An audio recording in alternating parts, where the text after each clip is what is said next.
Hello students, कैसे हैं आप सब। आई होप कि आप लोग अच्छे होंगे और आपने अपनी क्लास 12 की तैयारी स्टार्ट कर दी होगी। तो आज हम लोग डिस्कस करने वाले हैं केमिकल रिएक्शन, एमीन्स के केमिकल रिएक्शंस के बारे में। और फर्स्ट हम लोग देख रहे हैं basic character of amines. Clear है। तो अमाइन जो है बेसिक कैरेक्टर शो करता है। अब ये कैसे करता है बेसिक कैरेक्टर शो, पहले देख लेते हैं कि बेस है कि नहीं है। क्लियर है ना। तो इसमें फर्स्ट आपका केमिकल रिएक्शन है, फर्स्ट है आपका बेसिक कैरेक्टर ऑफ एमाइंस। तो कोई भी बेस, अगर हम लोग किसी भी बेस का अगर हम लोग एसिड के साथ रिएक्ट करा दें और अगर सॉल्ट फॉर्म करता है, यानी उसका नेचर कैसा है, उसका नेचर कैसा है, बेसिक नेचर है। यानी कि ये 1 डिग्री जो अमाइन है, this is the 1 degree amine. Nitrogen अगर एक कार्बन के साथ डायरेक्टली एसोसिएटेड है या एक एल्काइल ग्रुप लगे हुए हैं तो उस समय क्या बोलेंगे, 1 डिग्री अमाइन। और ये 1 डिग्री अमाइन कैसा है, बेसिक है। क्यों? क्योंकि एसिड के साथ रिएक्ट करके क्या फॉर्म कर रहा है, सॉल्ट फॉर्म कर रहा है। क्लियर है। और इसलिए इसका नेचर कैसा होता है, अमाइन का बेसिक नेचर होता है। अगर हम लोग एरोमेटिक अमाइन ले लें, लाइक एनिलीन NH2, इसे हम लोग क्या बोलते हैं, बेंजीन पर अगर NH2 ग्रुप लगा हुआ, दिस इज द एनिलीन। और इस एनिलीन का हम लोग एसिड के साथ रिएक्शन करा दें, इस एनिलीन के साथ रिएक्शन हम लोग एसिड के साथ करा दें तो ये भी क्या कर लेता है, salt of anilinium ion form कर लेता है, NH3 प्लस और Cl माइनस। क्लियर है। यानी ये भी किसकी तरह बिहेव कर रहा है, एनिलीन जो है यहाँ पे इसका भी नेचर कैसा है, बेसिक नेचर है। तो कोई भी कंपाउंड जो एसिड के साथ रिएक्ट करके सॉल्ट फॉर्म करता है उसका नेचर कैसा होता है, एसिडिक नेचर होता है। तो ये तो कंफर्म हो गया कि एलिफेटिक या एरोमेटिक जो अमाइन होते हैं, this is the aromatic amine and this is the aliphatic. Open chain वाले जो होते हैं एलिफेटिक होते हैं और जिसमें बेंजीन लगा हो उससे हम लोग बोलते हैं एरोमेटिक अमाइन। ये दोनों ही क्या होते हैं, इनका नेचर कंफर्म हो गया कि इनका नेचर कैसा होता है, बेसिक नेचर होता है। अब ये आपसे नहीं पूछेगा एग्जाम में कि एनिलीन जो है या अमाइन जो है 1 डिग्री 2 डिग्री 3 डिग्री अमाइन वो बेसिक है कि नहीं है। तो कोई भी बता सकता है कि बेसिक है। आपसे इसका बेसिक स्ट्रेंथ या इसका ऑर्डर आपसे पूछ लेता है। क्लियर है। तो अगर हम लोग बात करें इसकी बेसिक स्ट्रेंथ की, तो फर्स्ट हम लोग देखते हैं इसका बेसिक स्ट्रेंथ कैसे देखेंगे। तो अगर हम लोग एक एक्सपेरिमेंटली बात करें, अगर हम लोग बात करें एक्सपेरिमेंटली इसके बेसिक स्ट्रेंथ के बारे में, तो किसी भी बेस का जो बेसिक स्ट्रेंथ होता है, किसी भी बेस का जो बेसिक स्ट्रेंथ होता है, बेसिक स्ट्रेंथ और डायरेक्टली प्रोपोर्शनल होता है किसके, Kb वैल्यू के, and inversely proportional to Pkb value. ये एक्सपेरिमेंटली होता है। जितनी ज़्यादा Kb की वैल्यू होगी बेसिक स्ट्रेंथ उतना ही ज़्यादा, Pk वैल्यू जितनी कम बेसिक स्ट्रेंथ उतना ही ज़्यादा। अब देखो होता क्या है, थोड़ा सा बता दूं मैं Kb और Pk वैल्यू के बारे में। Kb को हम बोलते हैं ionization constant for weak base. तो कोई भी आपका बेस है BOH, किसमें टूटेगा, B प्लस और OH माइनस में। अगर इसका हम लोग आयनाइजेशन कांस्टेंट लिखना चाहें Kb, तो Kb क्या हो जाएगा, B plus concentration of B plus और concentration of OH minus upon concentration of BOH, concentration of product upon concentration of reactant. अब देखो OH माइनस आयन का कंसंट्रेशन जितना ज़्यादा होगा Kb वैल्यू क्या होगी उतनी ही ज़्यादा। यानी कि जितना आसानी से कोई भी OH माइनस आयन रिलीज करेगा किसी भी सॉल्यूशन में, OH माइनस आयन का कंसंट्रेशन जितना ज़्यादा होगा उसका बेसिक स्ट्रेंथ उतना ही ज़्यादा होगा। और OH माइनस आयन का कंसंट्रेशन जितना ज़्यादा होगा Kb वैल्यू उतनी ही ज़्यादा। क्लियर है। और Kb इज इक्वल टू होता है negative logarithm of Pkb is equal to होता है निगेटिव लॉगरिथम ऑफ Kb। अब देखो निगेटिव में अगर Kb की वैल्यू बढ़ाओगे तो बेसिक स्ट्रेंथ आपका बढ़ेगा, लेकिन Pkb की वैल्यू क्या होगी, कम होगी। यानी Pkb के क्या हो जाएगा, इन्वर्सली प्रोपोर्शनल। क्लियर है।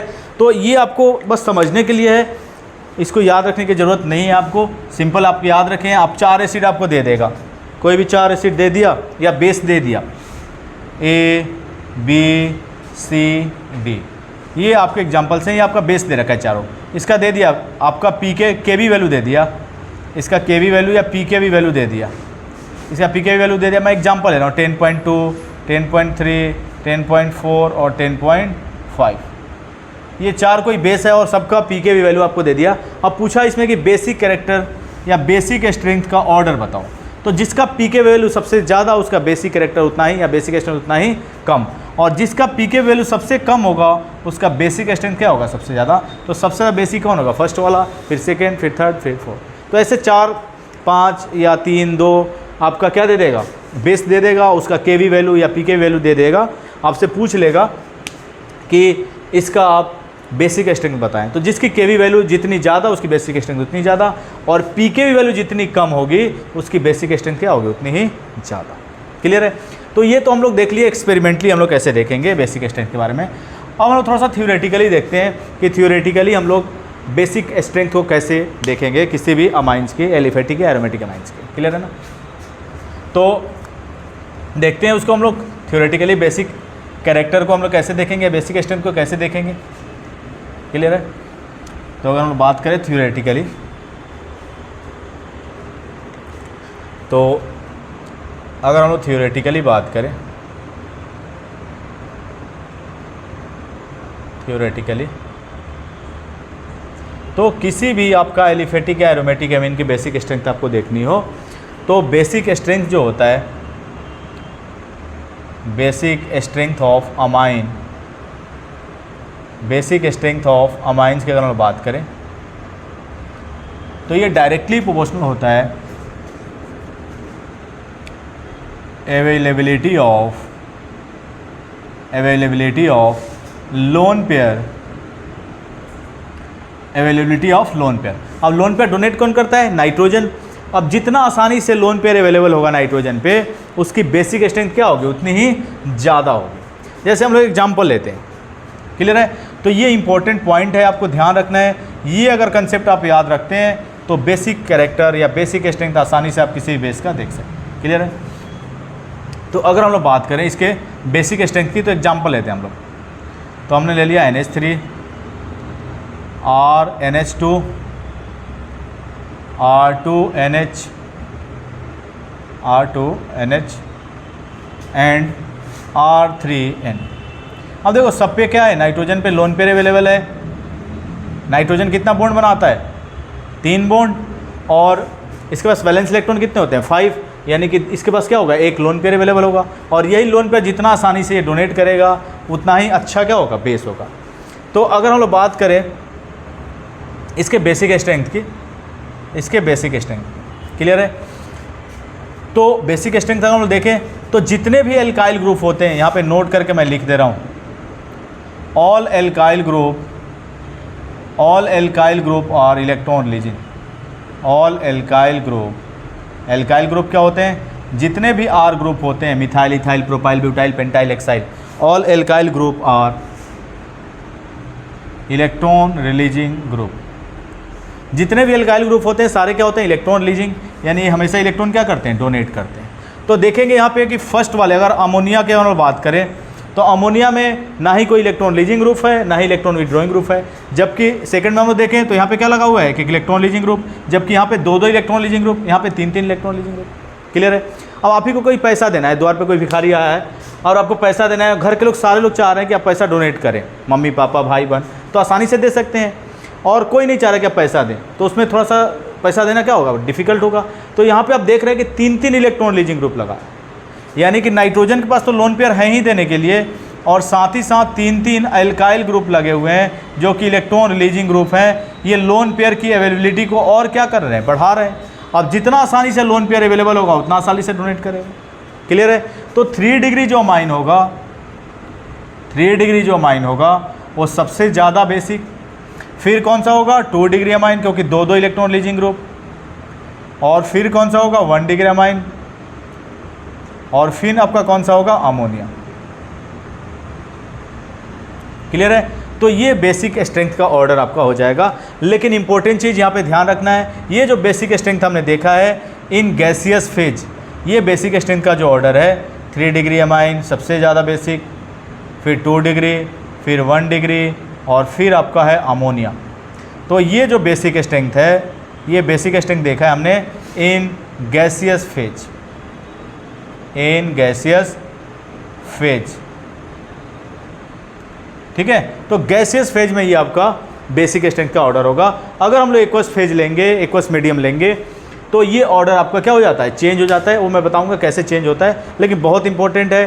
तो जब भी आपको basic strength in gaseous phase आपको कंपेयर करना है, तो 3 डिग्री अमाइन में क्या होगा, 3 इलेक्ट्रॉन रिलीजिंग ग्रुप। तो सबसे आसानी से लोन पेयर अवेलेबल किस में होगा, 3 डिग्री में, फिर 2 डिग्री, फिर 1 डिग्री और फिर अमोनिया। और जितना आसानी से लोन पेयर अवेलेबल होगा उसकी बेसिक स्ट्रेंथ क्या होगी, उतनी ही ज़्यादा। क्लियर है? तो आई होप कि ये क्लियर हो गया होगा। नेक्स्ट हम लोग देखते हैं in aqueous phase, in aqueous medium. Clear है? अगर हम लोग इन एक्वस मीडियम हम लोग बात करें, इन एक्वस फेज या एक्वस मीडियम में, तो ये अल्काइल ग्रुप जितने भी आर ग्रुप होते हैं सारे इलेक्ट्रॉन रिलीजिंग ग्रुप होते हैं, यानी कि ये लोन पेयर की अवेलेबिलिटी को क्या करते हैं, बढ़ाते हैं, और इससे आपका बेसिक स्ट्रेंथ जो है अमाइन का वो क्या होता है, बढ़ता है। लेकिन अगर हम लोग बात करें इन एक्वस फेज या इन एक्वस मीडियम या इन एक्वस फेज कर लो, इन एक्वस फेज या इन एक्वस मीडियम बात एक ही है, इन एक्वस फेज या इन एक्वस मीडियम।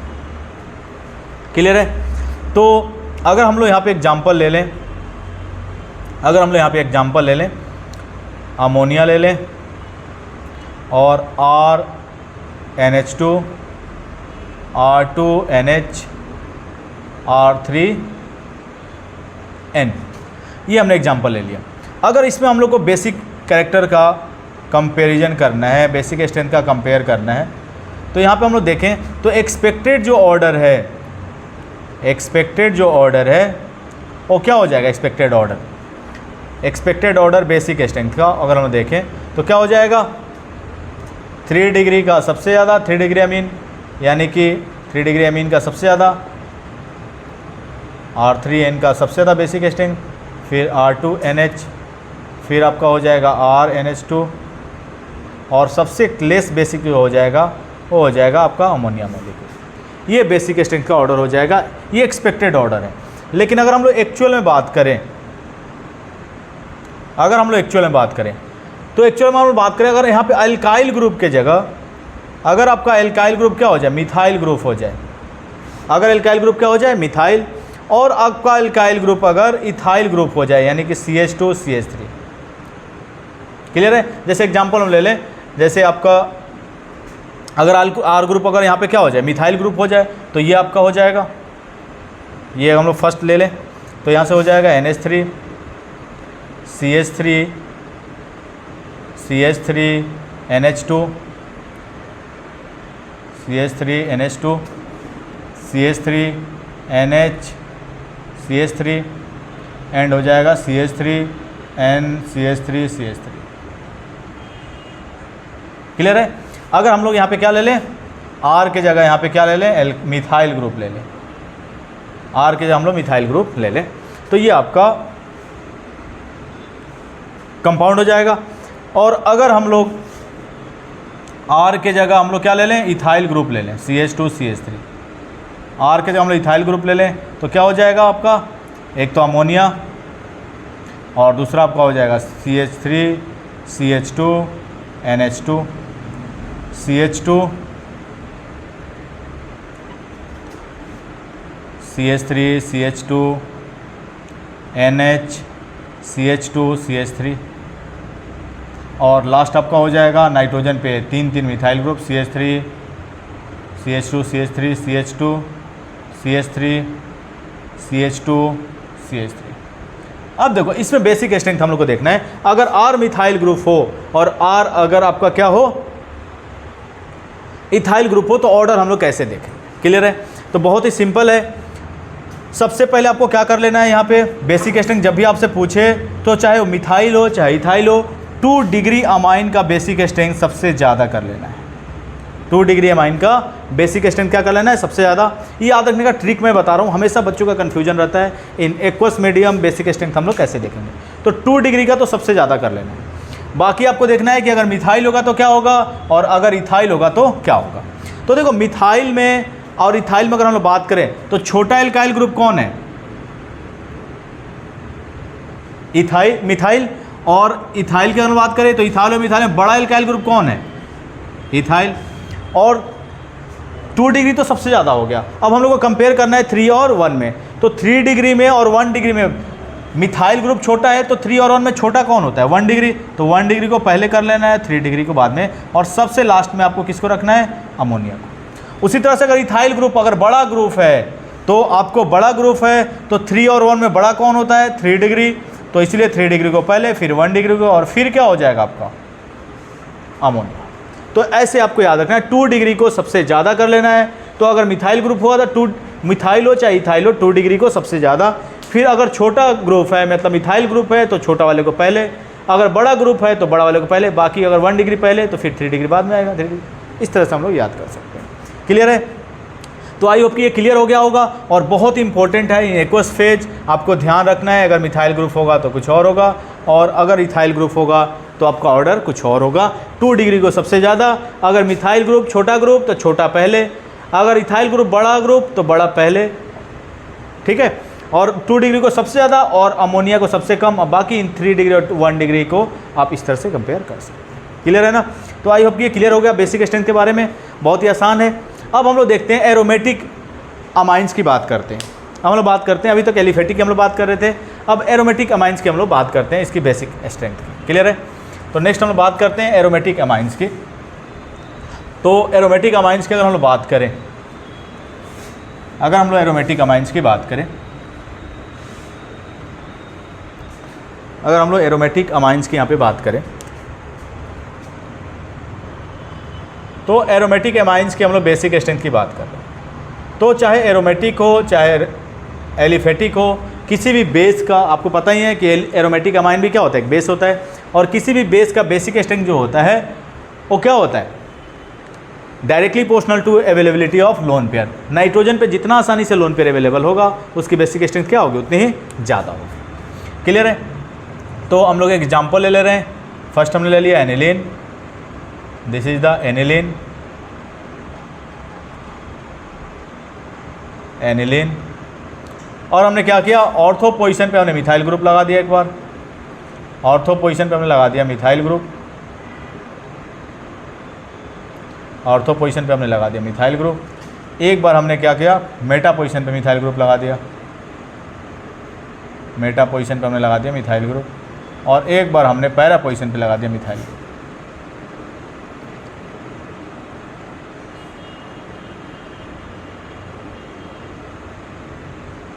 क्लियर है? अब इसका हम लोग को बेसिक स्ट्रेंथ का ऑर्डर देखना है। तो बेसिक स्ट्रेंथ का पहले तो हम लोग देख ले रहे हैं एक्सपेक्टेड क्या होगा, बेसिक स्ट्रेंथ हम लोग देख रहे हैं, एक्सपेक्टेड ऑर्डर क्या होगा, एक्सपेक्टेड ऑर्डर। तो अगर हम लोग बात करें तो मैंने अभी थोड़ी देर पहले बताया था जितने भी एल्काइल ग्रुप होते हैं सारे ही क्या होते हैं, इलेक्ट्रॉन रिलीजिंग ग्रुप। यानी मिथाइल जो ग्रुप है CH3 ग्रुप, ये किसके तरह काम करता है, एक इलेक्ट्रॉन रिलीजिंग ग्रुप की तरह, यानी कि लोन पेयर की अवेलेबिलिटी को क्या करेगा, बढ़ाएगा। क्लियर है?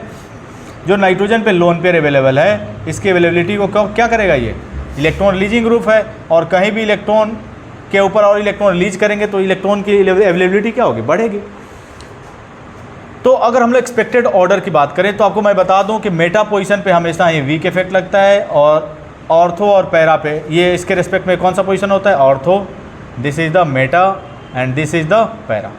और ऑर्थो और पैरा पे क्या लगता है, स्ट्रॉन्ग इफेक्ट लगता है, यहाँ पे क्या लगता है, स्ट्रॉन्ग इफेक्ट। तो सबसे स्ट्रांगली इलेक्ट्रॉन लीच कौन करेगा, फोर्थ वाला, यानी फोर्थ वाले की बेसिक स्ट्रेंथ सबसे ज़्यादा होगी। फिर कौन सा होगा, ऑर्थो वाला, फर्स्ट सेकंड वाला, और फिर कौन सा होगा, थर्ड वाला, और लास्ट क्या होगा, फर्स्ट वाला, क्योंकि फर्स्ट में कोई इलेक्ट्रॉन रिलीजिंग ग्रुप है ही नहीं, बाकी तीनों में क्या है, इलेक्ट्रॉन रिलीजिंग ग्रुप लगे हुए हैं। यानी कि ये लोन पेयर की अवेलेबिलिटी को क्या कर रहे हैं, सब में बढ़ा रहे हैं, जबकि इसमें कोई इलेक्ट्रॉन रिलीजिंग ग्रुप है ही नहीं। तो सबसे कम बेसिक कौन होगा, फोर्थ वाला। लेकिन एक्चुअल जो ऑर्डर होता है, एक्चुअल जो ऑर्डर होता है, एक्चुअल ऑर्डर कौन सा होता है, तो सिंपल है। एक्चुअल ऑर्डर आपको अगर देखना है तो ऑर्थो पोजीशन पे चाहे इलेक्ट्रॉन रिलीजिंग ग्रुप हो चाहे इलेक्ट्रॉन विड्रॉइंग ग्रुप हो, उससे कोई फर्क नहीं पड़ता है। सबसे जो लेस बेसिक होगा क्या होगा, ortho substituted aniline. Ortho position पे अगर कोई भी एल्काइल ग्रुप या कोई भी ग्रुप सब्सटीट्यूटेड है, चाहे इलेक्ट्रॉन रिलीजिंग हो चाहे इलेक्ट्रॉन विड्रॉइंग ग्रुप हो, इरेस्पेक्टिव ऑफ देयर नेचर, ये सबसे लेस बेसिक होगा। अब हम लोग को इन तीनों में कंपेयर करना है। तो आप देख रहे हैं इन तीनों अगर हम लोग कंपेयर करें तो थर्ड और फोर्थ में, ये आपका फर्स्ट हो गया, ये आपका सेकेंड, ये आपका थर्ड, और ये आपका फोर्थ। तो अगर हम देखें तो थर्ड और फोर्थ में दोनों में इलेक्ट्रॉन रिलीजिंग ग्रुप लगे हुए हैं, यानी कि ये जो होगा फर्स्ट वाला, इससे क्या होगा, लेस बेसिक होगा। अब थर्ड और फोर्थ में, तो थर्ड में क्या होता है, मेटा पोजीशन पे वीक इफेक्ट लगता है, यानी इलेक्ट्रॉन रिलीजिंग ग्रुप तो है लेकिन वीक है, जबकि ये स्ट्रॉन्ग है। तो ज़्यादा लोन पेयर की अवेलेबिलिटी किस में होगी, फोर्थ वाले में। तो फोर्थ वाला सबसे ज़्यादा बेसिक, और फिर थर्ड वाला। तो ये एक्चुअल ऑर्डर होता है आपका। क्लियर है? तो इस तरह से हम लोग बेसिक स्ट्रेंथ, सब्स्टिट्यूटेड एनिलीन और एनिलीन का ऑर्डर हम लोग देख सकते हैं। तो ऑर्थो पोजीशन पे और ड्यू टू ऑर्थो इफेक्ट ये ऑर्डर आपको मिलता है, ड्यू टू ऑर्थो इफेक्ट। या इसको रीजन, इसका क्या है ऑर्डर, ये चेंज होने का रीजन क्या है, तो यहाँ से लिख सकते हैं हम लोग रीजन, इसका हम लोग रीजन लिख सकते हैं।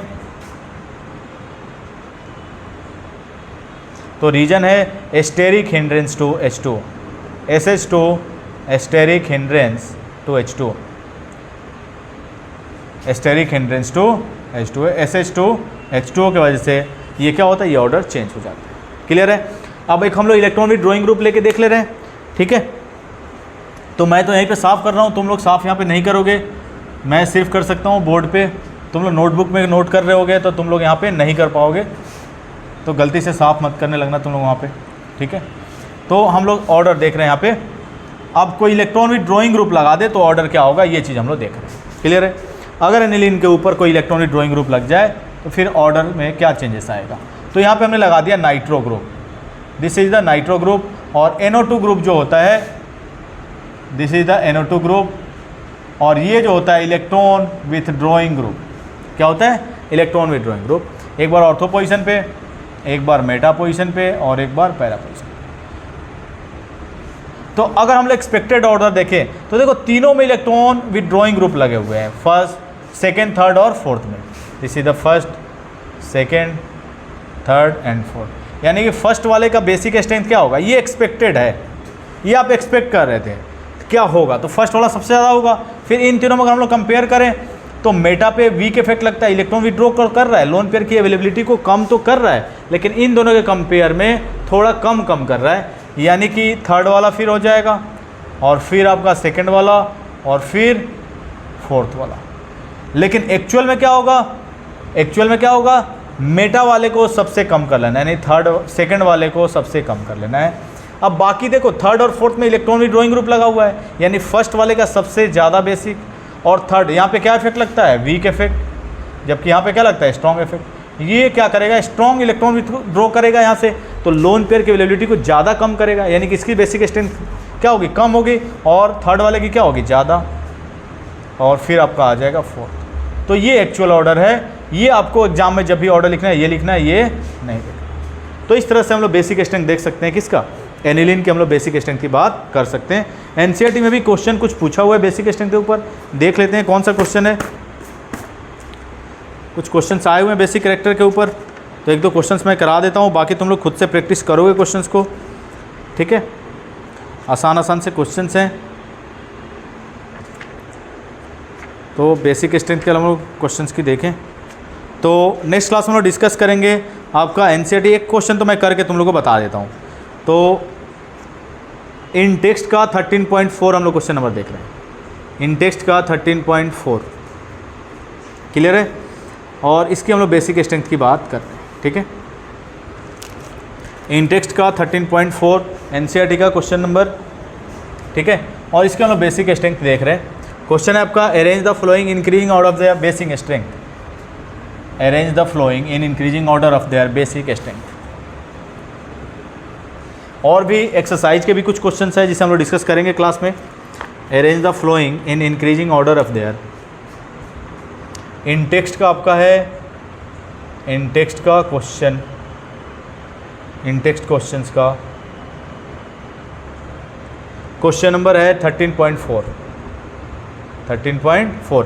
नई वाली जो बुक है उसमें आपका ये चैप्टर जो होगा थोड़ा सा चेंज होगा, तो देख लेना तुम लोग।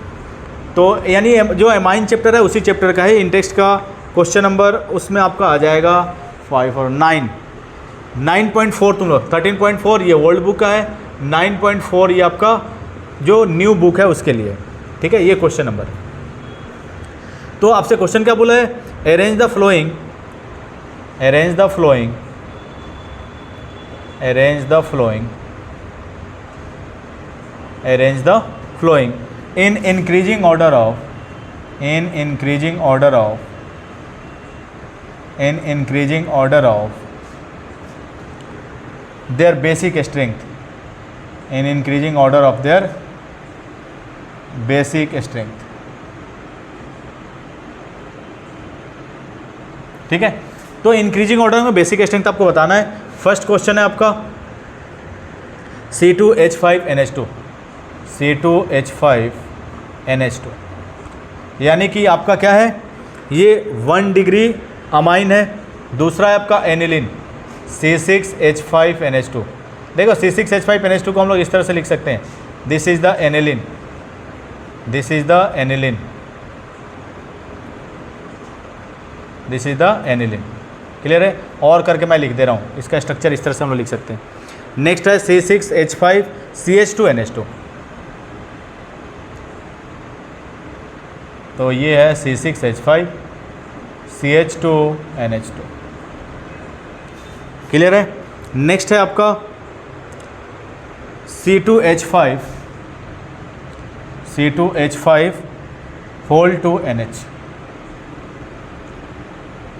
तो ये कितना है, 2 डिग्री अमाइन है।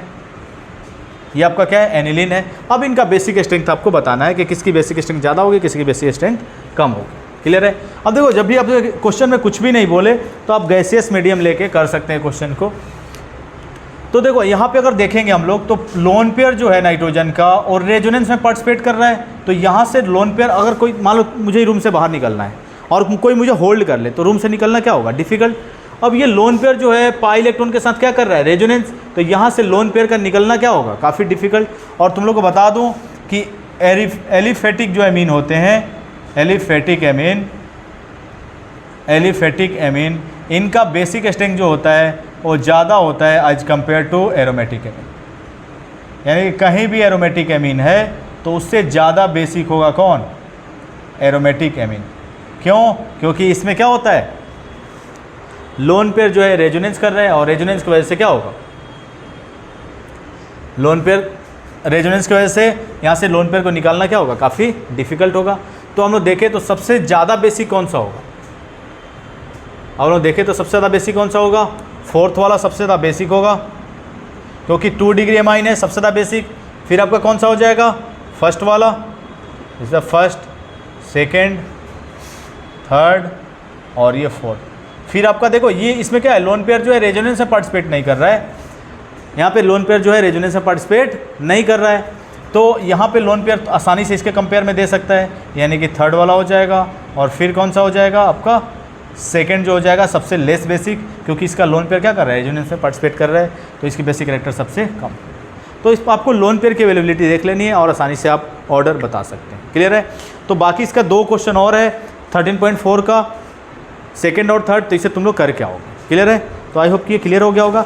बाकी नेक्स्ट क्लास में हम लोग इसकी केमिकल प्रॉपर्टीज़ को आगे, फर्स्ट हमने देख लिया बेसिक कैरेक्टर ऑफ एमाइंस, इसके बाद आपका एल्काइलेशन, एसाइलेशन, ठीक है, बहुत सारे और रिएक्शंस है इसके, केमिकल रिएक्शंस, उसको हम लोग देखेंगे। क्लियर है।